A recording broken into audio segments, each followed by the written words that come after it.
Réunion hebdomadaire, le Conseil des ministres tenu ce mercredi s'est une fois de plus illustré de la meilleure des façons sous la direction du président de la République, Alassane Ouattara, quant aux mesures prises pour faire face efficacement aux nombreuses préoccupations.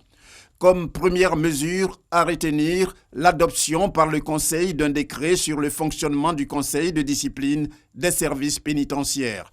Ce décret intervient en application de l'ordonnance du 30 mai 2018 accordant des pouvoirs disciplinaires aux ministres techniques dont relèvent les agents des douanes, des eaux et forêts, des affaires maritimes et des services pénitentiaires.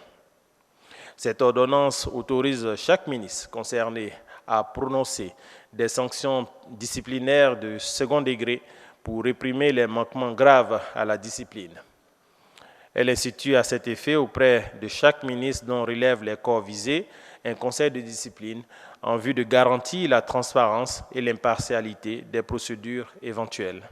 Le présent décret organise à cet effet les attributions, le fonctionnement et les modalités de nomination des membres du conseil de discipline des services pénitentiaires. Une autre décision importante prise par le Conseil, c'est le décret qui fixe notamment la révision de la liste électorale sur la période du 10 au 24 juin 2020. Conformément à la législation électorale nationale et sur proposition de la Commission électorale indépendante, en abrégé CEI, ce décret fixe la révision de la liste électorale sur la période du 10 au 24 juin 2020.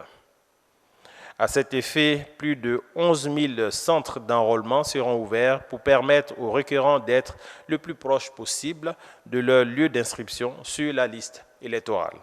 Aussi, compte tenu de la pandémie de Covid-19, la CEI offre la possibilité aux électeurs qui souhaitent changer de lieu de vote de le faire en ligne.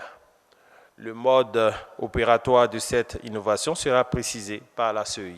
Par ailleurs, pour ce qui est de la maladie à coronavirus, le Conseil a adopté une communication sur la mise en œuvre du plan de riposte contre cette pandémie. Le Conseil a instruit le ministre chargé de la Santé et l'ensemble des ministres concernés à l'effet de prendre les mesures appropriées pour renforcer les districts sanitaires dans la lutte contre la COVID-19 et en particulier les districts sanitaires frontaliers dans leur mission de surveillance et de veille sanitaire.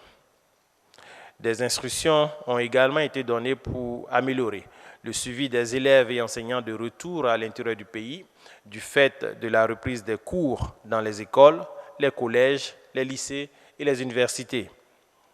Aussi, la stratégie de transfert systématique des cas positifs vers un site de prise en charge dans le Grand Abidjan devrait permettre de réduire la transmission communautaire à l'intérieur du pays. Avant de refermer ses portes, le Conseil a aussi informé sur la tenue du Conseil national de sécurité, une rencontre prévue pour ce jeudi 28 mai 2020.